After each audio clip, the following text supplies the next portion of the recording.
इस बीच morning prime में एक बड़ी खबर आ रही है। इजराइल के हमले में हमास चीफ इस्माइल हानिया की मौत हो गई है। ईरान की राजधानी तेहरान में इजराइल के हमले में इस्माइल हानिया की मौत हो गई है। आपको बता दें, बड़ी खबर है।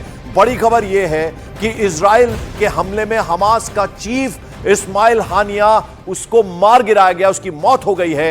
ईरान की राजधानी तेहरान, यहां इजराइल के हमले में इस्माइल हानिया की मौत हुई है, यानी तेहरान में ये था जहां इसकी मौत हो गई है। ईरान की राजधानी तेहरान में हमास चीफ की मौत हो गई, जो खबर आ रही है।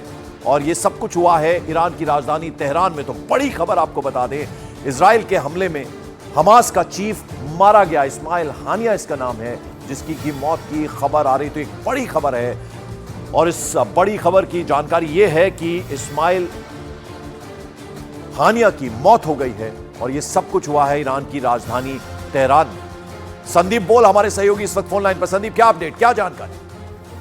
देखिए, लगातार इजराइल उन सब लोकेशंस पे टारगेट कर रही है जहां पे पॉसिबल थ्रेट या फिर जो आतंकी के जो सरगना है वो छुपे हुए हैं। और उसी तरीके पर अब जो जानकारी मिल रही है वो कि जो हमास का जो चीफ है उसको जो है ढेर कर दिया गया है, वो भी तेहरान में।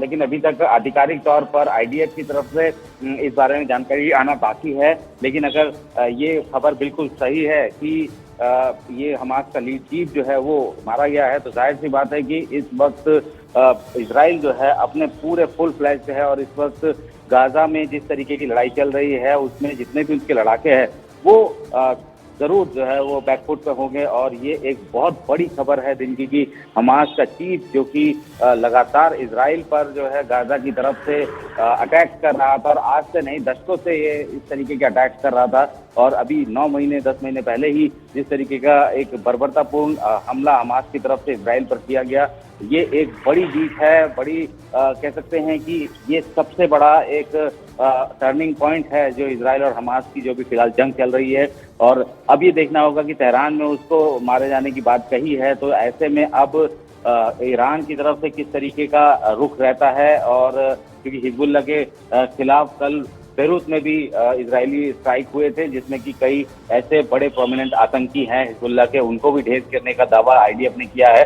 तो ये एक बड़ा टर्निंग पॉइंट है। पिछले 9 महीने से ज्यादा जो जंग चल रही है उसमें इस तरीके के अपडेट्स, जाहिर सी बात है कि इस पूरे युद्ध का एक रुख जो है वो बदल देंगे। इससे पहले भी जो हमास के लीडर है उसके 3 बच्चों को इजरायली स्ट्राइक में मार गिराया गया था। तो ये एक पिछले 9 महीने से जो जंग चल रही है उसका एक बड़ा टर्निंग पॉइंट है। और इजराइल पहले ही ये साफ कर रहा था कि उनका जो भी इंटरनल सिक्योरिटी का जो गाइडलाइंस है उसमें कोई बदलाव नहीं किया गया है। उनके जो एनिमीज हैं वो एनिमीज फोकस हैं और उन्हीं को वो लोग टारगेट कर रहे हैं। प्रिसिशन गाइडेड एम्यूनेशन के जरिए हिट किया जा रहा है ताकि कोलेटरल डैमेज ना हो। क्योंकि अब अगर तीसरी कंट्री में जाके किसी को अगर हिट करते तो जाहिर सी बात है कि ये मसला और बड़ा हो जाता है। ईरान ने जिस तरीके से रुख दिखाया, ईरान ने जिस तरीके से हमले किए, उसके बाद हिजबुल्ला जो है जो कि ईरान जिनको सपोर्ट करता है उसके साथ अब आमने सामने की जंग है। तो अब ये जंग का जो प्रारूप है वो थोड़ा बदल सकता है आने वाले दिनों में। लेकिन ये इजरायली फोर्सेस के लिए बहुत बड़ी एक अचीवमेंट है। अब ये देखना होगा कि हमास की तरफ से किस तरीके की जानकारी आती है।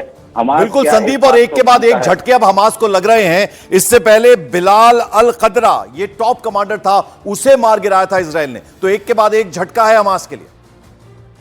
बिल्कुल, देखिए, तो बहुत बड़ा झटका है क्योंकि हम लोग जिस तरीके से 9 महीने पहले हम लोगों ने देखा कि कैसे एक बर्बरतापूर्ण अटैक किया गया इजराइल में और 1200 से ज्यादा लोगों को मार दिया गया। उसके बाद से लगातार ग्राउंड ऑपरेशन गाजा में चल रहे हैं और गाजा में सारे जितने भी हमास के आतंकी हैं उनको समेट के एक कॉर्नर पे किया गया है। और अब चुन चुन कर इजरायली डिफेंस फोर्सेस उनको ढेर कर रही है। हालांकि उनको भी कैजुअलिटी हो रही है, लेकिन वो उनकी कोशिश यही है। बातचीत के रास्ते काफी खोलने की कोशिश की गई थी, लेकिन वो बातचीत के रास्ते नहीं खुले हैं और कहीं ना कहीं किसी वजह से वो बाधित होते रहे हैं। क्योंकि इजराइल ने अपना रुख साफ कर दिया है कि वो किसी भी तरीके से हमास को छोड़ेंगे नहीं, उनका हर एक जो आतंकी है उनको ढेर करेंगे। और अब चाहे उनका जो सरगना अगर मारा गया है, जो जानकारी अभी आ रही है, तो जाहिर सी बात है कि अब ये जो मौजूदा लड़ाई है इसका प्रारूप भी बदल सकता है। संदीप बोल, शुक्रिया इस तमाम जानकारी, इस अपडेट के लिए आपका।